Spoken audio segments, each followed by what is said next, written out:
আরও কিছুটা বৃষ্টিপাত ধেয়ে আসতে চলেছে বাংলার উপরে। সতর্কতা জারি রয়েছে ইতিমধ্যে আমাদের বাংলার বিভিন্ন জায়গাতে। ইতিমধ্যে বৃষ্টিপাত আবারও শুরু হয়েছে। কোথাও হচ্ছে তো কোথাও হচ্ছে না। যারা যারা পেতে থাকছেন বা পাচ্ছেন বর্তমানে অবশ্যই জানাবেন। আকাশ মেঘলা থাকতে পারে, তবে মেন ব্যাপারটা রয়েছে যে পরিষ্কারের দিকেও যাবে, কারণ পরিবর্তনও সঙ্গে সঙ্গে শুরুও হচ্ছে আস্তে আস্তে। ইতিমধ্যে আবহাওয়া দপ্তর জানিয়ে দিয়েছে যে 24 ঘন্টা পর থেকেই তাপমাত্রা বাড়তে পারে, এবং যেটা আমাদের বলেছিলাম যে সোমবার থেকে আবহাওয়া কিন্তু অনেকটাই শুষ্ক হয়ে যাবে এবং বৃষ্টিপাত থাকবে না। তারপর আবার মাঝখানে আসবে, কিন্তু কয়েকদিনের বিরতি থাকবে, দুর্যোগটা চলে যাবে। যে প্রচুর পরিমাণে বৃষ্টিপাত বিভিন্ন জায়গাতে শুরু হয়ে গেছিলো, সেগুলি আস্তে আস্তে সেই ব্যাপারটা থাকবে না। চাষি ভাই সহ সাধারণ মানুষেরও অনেক ক্ষেত্রে ক্ষতি হয়েছে ইতিমধ্যে। আহ, যেটা আমরা আগেই বলেছিলাম যে শনিবার পর্যন্ত ভালো বৃষ্টিপাতের চান্স, তো শনিবার রাতেও আমরা দেখেছি যে প্রচুর পরিমাণে কিন্তু মেঘের ঘন ঘটা হয়ে গেছে উত্তরবঙ্গে, বিশেষ করে উত্তর দক্ষিণ দিনাজপুর, মালদা, আলিপুরদুয়ার, কোচবিহার, জলপাইগুড়ি, দার্জিলিং, কালিম্পং সহ ইতিমধ্যে রয়েছে আসাম, মেঘালয়ের বেশ কিছু অংশ এবং রংপুর, রাজশাহীর দিকে, এবং দক্ষিণ আসাম সহ সিলেট, ময়মনসিংহের উপরে এবং আসামের মধ্যে রয়েছে দক্ষিণবঙ্গের দিকে, পশ্চিম পূর্ব মেদিনীপুরের দিকেও বৃষ্টিপাত ধেয়ে এসেছিল। যারা যারা পেয়েছিলেন অবশ্যই কিন্তু জানাবেন।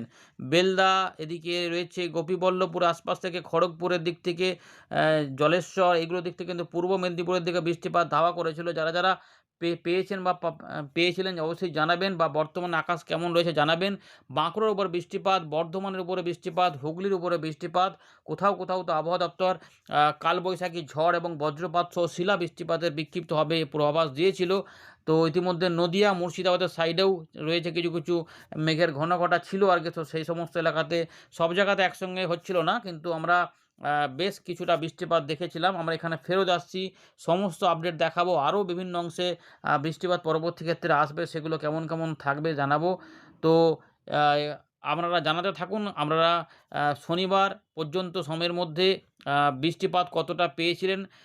রবিবার থেকে বৃষ্টিপাত একটু করে কমার দিকেই থাকবে, বৃষ্টিপাত অনেক জায়গাতে কমবে। একবার দেখে নিয়ে আবহাওয়া দপ্তরের লেটেস্ট আপডেটটা, তারপর আমরা এখান থেকে শুরু করব। আশা করি কাজে লাগবে এই আপডেটটি। দেখুন বন্ধুরা, ইতিমধ্যে আলিপুর আবহাওয়া দপ্তর 21 তারিখ যে আপডেটটি দিয়েছে, তাতে আমরা দেখতে পাচ্ছি উত্তরবঙ্গের জেলাগুলিতে 3 দিন এখনও বৃষ্টিপাত থাকবে। দার্জিলিং, কালিম্পং, জলপাইগুড়ি, আলিপুরদুয়ার, কোচবিহার, মূলত এই জায়গাগুলোতে কিছুটা ঝোড়ো হাওয়া বৃষ্টিপাত থাকবে। কিন্তু তার এখানে আমরা 22 তারিখ মানে রবিবার সকাল পর্যন্ত যে আপডেটটা দেওয়া ছিল, এই সকাল সময়কালের মধ্যে শিলা বৃষ্টিপাত, ভারী বৃষ্টিপাত, অতি ভারী বৃষ্টিপাতের আশঙ্কার কথা জানিয়েছিল আলিপুরদুয়ার, জলপাইগুড়ি এবং রয়েছে দার্জিলিং এবং তার সঙ্গে কুচবিহার এবং কালিম্পং, এই জায়গাগুলোতে ভারী বৃষ্টিপাত। তবে জলপাইগুড়ি এবং আলিপুরদুয়ারে আমরা দেখতে পাচ্ছি যে এখানে অতি ভারী বৃষ্টিপাতের পূর্বাভাসের পাশাপাশি দার্জিলিং, কালিম্পং, জলপাইগুড়ি, কোচবিহার এবং আলিপুরদুয়ার, এই 5টি জেলাতে শিলা বৃষ্টিপাতের আশঙ্কা বলেছিল। এবং উত্তর দক্ষিণ দিনাজপুর, মালদা, এখানে ইতিমধ্যে যেমন আমরা মেঘ দেখেছিলাম, সেখানে কিন্তু বজ্র বিদ্যুৎ সহ ঝোড়ো হাওয়া সমেত বৃষ্টিপাতের কথা বলেছিল। এবং দক্ষিণবঙ্গের উপরে কিন্তু ঝড় বৃষ্টি সহ কালবৈশাখী, না কালবৈশাখী নয়, শুধুমাত্র শিলা বৃষ্টিপাত, বজ্রবিদ্যুৎ অ্যাক্টিভিটি, দমকা ঝোড়ো হাওয়া সঙ্গে কিছু কিছু ঝোড়ো হাওয়ার গতিবেগ 50 থেকে 60 কিলোমিটার পর্যন্ত বলেছিল। যারা যারা শনিবার পর্যন্ত মানে রবিবার সকাল পর্যন্ত সময়ের মধ্যে এই সমস্ত ব্যাপারগুলি লক্ষ্য করবেন, অবশ্যই কিন্তু জানাবেন। শনিবার পর্যন্ত যারা পেয়েছিলেন অবশ্যই জানাবেন। আর পরের দিকে আমরা দেখতে পাচ্ছি যে রবিবারে যে ব্যাপার রয়েছে, উপকূলবর্তী এলাকাতেই মেঘ তৈরি হওয়ার সম্ভাবনা বেশি, যেখানে ঝাড়গ্রাম, 2 মেদিনীপুর, 2 চব্বিশ পরগনাতেই মূলত বৃষ্টিপাতের সম্ভাবনা রয়েছে সতর্কতামূলকভাবে। তবে ঝড়ো হাওয়াগুলো কমে যাবে এবং দক্ষিণবঙ্গের উপরিভাগের জেলাগুলিতে সতর্কতা থাকছে না, তবে কিছু বৃষ্টিপাত অবশ্যই থাকবে। আর সোমবার থেকে আবহাওয়া পরিস্থিতি আমরা আগেই বলেছিলাম বিগত কয়েকটা দিন আগে থেকেই, যে সোমবার থেকে কিন্তু পরিষ্কারের দিকে যাবে অনেকটাই, এবং সেটাই দেখা যাবে হয়তো। তাই সতর্কতাগুলিও আবহাওয়া দপ্তর কিন্তু উঠিয়ে দিয়েছে। এবারে আমরা দেখে নেব যে ভারতীয় মৌসুম ভবন 21 তারিখ সন্ধ্যেবেলায় যে আপডেট দিয়েছে তাতে কি বলছে। তো আমরা ইতিমধ্যে দেখতে পাচ্ছি যে উত্তর পশ্চিম ভারতে কিন্তু আবারও বৃষ্টিপাত আসবে, কারণ ঝঞ্ঝার প্রবেশ হচ্ছে। 24 তারিখ থেকে 27 তারিখের মধ্যে কিন্তু বৃষ্টিপাত, তুষারপাত থাকবে, কারণ ফ্রেশ স্পেল অফ রেন শুরু হবে। এর পাশাপাশি কিছু বজ্রবিদ্যুৎ অ্যাক্টিভিটি পর্যন্ত 22 তারিখ পর্যন্ত বলা রয়েছে। উত্তরপ্রদেশ, পশ্চিম রাজস্থান এইগুলো পর্যন্ত বলা রয়েছে। তো এই সমস্ত ব্যাপারগুলো কিন্তু রয়েছে। এর পাশাপাশি উত্তর পূর্ব ভারতে কিন্তু আবার আসবে, বৃষ্টিপাত আসবে 24 এবং 27 তারিখে। ভারী বৃষ্টিপাত হবে আসাম, মেঘালয়, নাগাল্যান্ড, মণিপুর, মিজোরাম, ত্রিপুরা, এগুলো 27 তারিখে আসবে। আর অরুণাচল প্রদেশে 24 এবং 27 তারিখে। এছাড়াও আগামী ৫ দিনে কিন্তু বজ্রবিদ্যুৎ অ্যাক্টিভিটি সহ বৃষ্টিপাত চলবে উত্তর পূর্ব ভারতে। তবে কোথাও, কোথাও বজ্রবিদ্যুৎ সহ বৃষ্টিপাত ২২ তারিখ পর্যন্ত থাকছে। যেখানে ৩০ থেকে ৫০ কিলোমিটার পর্যন্ত দমকা ঝোড়ো হাওয়া দেখা যেতে পারে বজ্রবিদ্যুৎ অ্যাক্টিভিটির পাশাপাশি। পূর্ব ভারত এখানে আমাদের অর্থাৎ পশ্চিমবঙ্গ, বিহার, ঝাড়খণ্ড এই যে জায়গাগুলো রয়েছে, এখানে কিন্তু আলাদা করে আবহাওয়া দপ্তর বলছে যে ভারী বৃষ্টিপাত বিহারের দিকে ২১ তারিখ পর্যন্ত থাকছে এবং অতি ভারী বৃষ্টিপাত উত্তরবঙ্গের দিকে থাকছে। মানে ২২ তারিখ সকাল ৮:৩০ পর্যন্ত যে সম্ভাবনা সেগুলো এখানে বলা রয়েছে। তাই উত্তরবঙ্গে ইতিমধ্যে বিহারের দিকে মেঘ হয়ে গেছিলো এবং সেগুলো কিন্তু বৃষ্টিপাত ঘটাতে শুরুও করে দিয়েছিল। যারা, যারা পেয়েছেন বা পাচ্ছেন জানাবেন। এর পাশাপাশি আমরা দেখতে পাচ্ছি যে ঝাড়খণ্ডের দিকেও ২১ তারিখ পর্যন্ত ছিল। যেখানে ঝোড়ো হাওয়া এবং বিহারের দিকেও, বিহারে আবার ২৬-২৭ আবার আসবে বিহারে এখানে বলা রয়েছে। আর উত্তরবঙ্গের জেলাগুলিতে সিকিমের দিকে এখনও ২৫ তারিখ পর্যন্ত বিক্ষিপ্তভাবে বৃষ্টিপাত বজ্রবিদ্যুৎ অ্যাক্টিভিটি থাকবে। কালবৈশাখীর মতো পরিস্থিতি উত্তরবঙ্গ এবং উড়িষ্যার দিকে সম্ভাবনা কিন্তু আবহাওয়া দপ্তর ইতিমধ্যে এখানে বলে রেখেছে। এর পাশাপাশি গাঙ্গেয় পশ্চিমবঙ্গেও শিলা বৃষ্টিপাতের সতর্কতা এখানে দিয়ে রেখেছে। যেটা ইতিমধ্যে আমরা ওই কমলা চিত্র অ্যালার্ট সময় যে চিত্রটা দেখালাম আলিপুর আবহাওয়া দপ্তর আপডেটে। মধ্য ভারতে ২৪ এবং ২৫ তারিখ পর্যন্ত বৃষ্টিপাত রয়েছে, যেখানে দমকা ঝোড়ো হাওয়া বজ্রবিদ্যুৎ অ্যাক্টিভিটি হবে বিদর্ভ সহ ছত্তিশগড়ের দিকে। দক্ষিণ ভারতেও কিছু বৃষ্টিপাত থাকবে, তামিলনাড়ু, পুদুচেরি, কারাইকেল, কেরালা, মাহে এখানে মোটামুটি ২৩-২৪ তারিখ পর্যন্ত কিছু, কিছু বৃষ্টিপাত হবে। তেলেঙ্গানা নয়, অন্ধ্রপ্রদেশ উপকূল পর্যন্ত এবং কর্ণাটকের দিকে কিছু, কিছু বৃষ্টিপাত এগুলো ছিল। তবে ওদিকেও কমের দিকে যাবে আর কি। পশ্চিম ভারতেও কিছু বৃষ্টিপাত রয়েছে দেখা যাচ্ছে। গরম অস্বস্তিকর পরিবেশও আবার নতুন করে শুরু হবে এমন সম্ভাবনা রয়েছে। তাপমাত্রা কিন্তু যখন বাড়বে উত্তর পশ্চিম ভারতে ৫ দিন পর্যন্ত কোনো পরিবর্তন নেই, কিন্তু না, উত্তর পশ্চিম ভারতে ৬ থেকে ৮ ডিগ্রি তাপমাত্রা বাড়বে। ভালো করে ভাবুন, ৬ থেকে ৮ ডিগ্রি তাপমাত্রা উত্তর পশ্চিম ভারতে বাড়বে।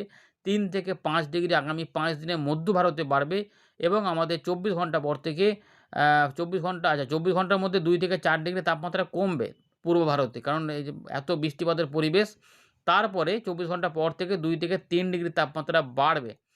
সব জায়গাতেই তাপমাত্রা বাড়ার ইঙ্গিত দিচ্ছে। আগামী ২ থেকে ৩ দিনের মধ্যেই কিন্তু পরিবর্তনটা পাওয়া যাবে। ইতিমধ্যে ভারতীয় মৌসুম ভবনের চিত্রটা একবার দেখে নেব ইতিমধ্যে, দেখি এখানে আছে কিনা। ছবিগুলো এখানে এখনও পাওয়া যাচ্ছে। তো অরেঞ্জ অ্যালার্ট রয়েছে উত্তরবঙ্গ, দক্ষিণবঙ্গে শিলা বৃষ্টিপাত উত্তরভাগে, দক্ষিণবঙ্গেও রয়েছে শিলা বৃষ্টিপাত, মানে বাংলাদেশের দিকে হয়ে কিছু যেতে পারে। উত্তর পূর্ব ভারতেও বৃষ্টিপাতের ব্যাপার রয়েছে। আমরা দেখে নেব রবিবার থেকে সোমবারের মধ্যে অনেকটাই বৃষ্টিপাত কমে যাওয়ার সম্ভাবনা রয়েছে। সতর্কতাগুলো কমছে কিছুটা, যদিও উত্তর পূর্ব ভারতে কিছু, কিছু অংশে থাকবে, উত্তরবঙ্গের দিকে থাকবে। কিন্তু আমরা যেটা দেখব যে এখানে এই যে ২৩ তারিখ দেখুন, বৃষ্টিপাত অনেকটাই কমে যাবে, মানে না হওয়ার দিকেই থাকবে। শুধুমাত্র উত্তর পূর্ব ভারতে কিছু, কিছু বিক্ষিপ্ত বৃষ্টিপাত থাকবে, উত্তরবঙ্গের পাহাড়ি অঞ্চলে কিছু থাকবে এবং ২৪ তারিখে বৃষ্টিপাত অনেকটাই কমে যাচ্ছে। যদিও আবার দক্ষিণ ভারতের দিকে দিক থেকে মধ্য ভারতে একটু দিকে আগে মানে ওঠার দিকে এই সাইডগুলোতে কিছু বৃষ্টিপাত আবার আসছে, দেখা যাক।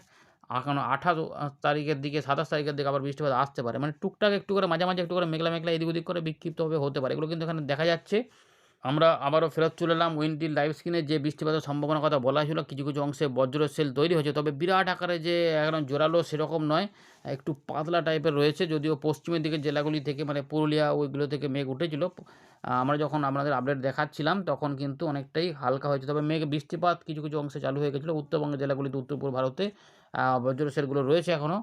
চলুন, আর আমাদের একদম এই যে যেখানে বৃষ্টিপাতের সম্ভাবনা আগে বলেছিল এখানেও কিছু বৃষ্টিপাত রয়েছে, তবে মোটামুটি আগের থেকে একটুখানি ভালোর দিকে যাচ্ছে আর কি, এটা পরিষ্কার বোঝা যাচ্ছে। যাই হোক, এখানে আমরা এখান থেকে আবার শুরু করছি। এখান থেকে আমরা যেটা দেখব যে এখন এইখানে বৃষ্টিপাতগুলো আগামী কয়েকদিনে কেমন থাকতে পারে। তো বজ্র সেলগুলো একবার দেখার চেষ্টা করি, দেখা যাক কীরকম কী রয়েছে আগামী কয়েকদিনে।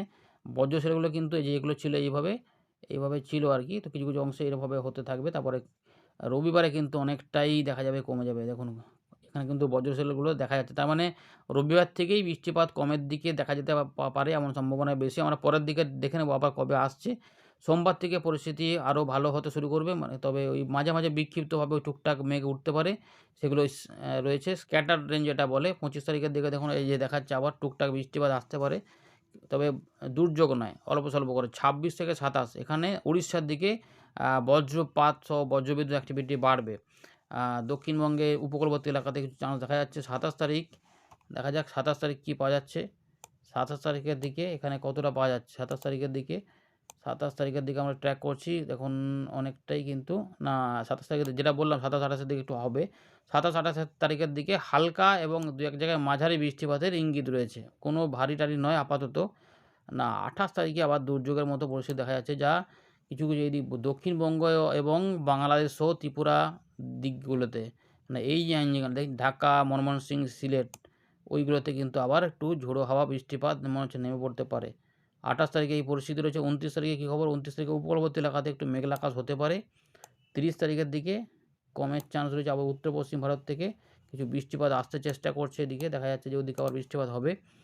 31 তারিখে মাসের শেষের দিকে, মার্চের শেষ, সেরকম কিছু নেই, অল্প অল্প করে তাপমাত্রা বাড়বে। 1 তারিখ থেকে তাপমাত্রা মনে হচ্ছে বাড়বে। 1 তারিখ 2 তারিখের মধ্যে তাপমাত্রা দেখা যাক, বাড়াই দেখা যাচ্ছে। মনে হচ্ছে যে হ্যাঁ এই যে এখন 37 হয়ে গেল, 36 দেখাচ্ছিলো সেগুলো 37 হলো। একটু জুম করে দেখব, একটু জুম করে দেখলে বোঝা যাবে। ধানবাদ 37, ঢাকার দিকে 35, কলকাতা 38, খড়গপুর 39, মানে বুঝতে পারছেন 40 ছুঁই তাপমাত্রা। জামশেদপুর মানে এই যে এইগুলোতে ঝাড়খণ্ডের দিক থেকে খড়গপুর মানে কলাইকুণ্ড এগুলো সবই কিন্তু প্রচণ্ড বেড়ে যাবে। কলকাতা 38 হয়ে যাবে বলছে, বুঝতে পেরেছেন। তার মানে মোটামুটি অনেকটাই গরম কিন্তু পশ্চিমের দিকে জেলাগুলো, মানে এই দিক থেকে গরম হাওয়া আসবে, বুঝতে পেরেছেন। গরম অস্বস্তিকর পরিবেশও শুরু হবে এবং এর সঙ্গে যে জলীয়বাষ্প মিশলে আবার ওই দুর্যোগ পরিস্থিতি হবে। আপাতত কিন্তু শুকনো রয়েছে, মানে এপ্রিল মাসের শুরুর দিকটাতেই গরম বেড়ে যাবে, মানে মাসের শেষের দিকেই সেই সম্ভাবনা থাকছে।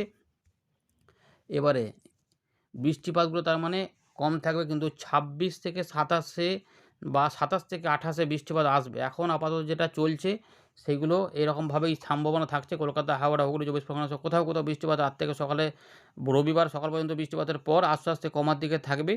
কিছু কিছু বৃষ্টিপাত উত্তর পূর্ব ভারত এবং বাংলাদেশ, ত্রিপুরার দিকে থাকতে পারে।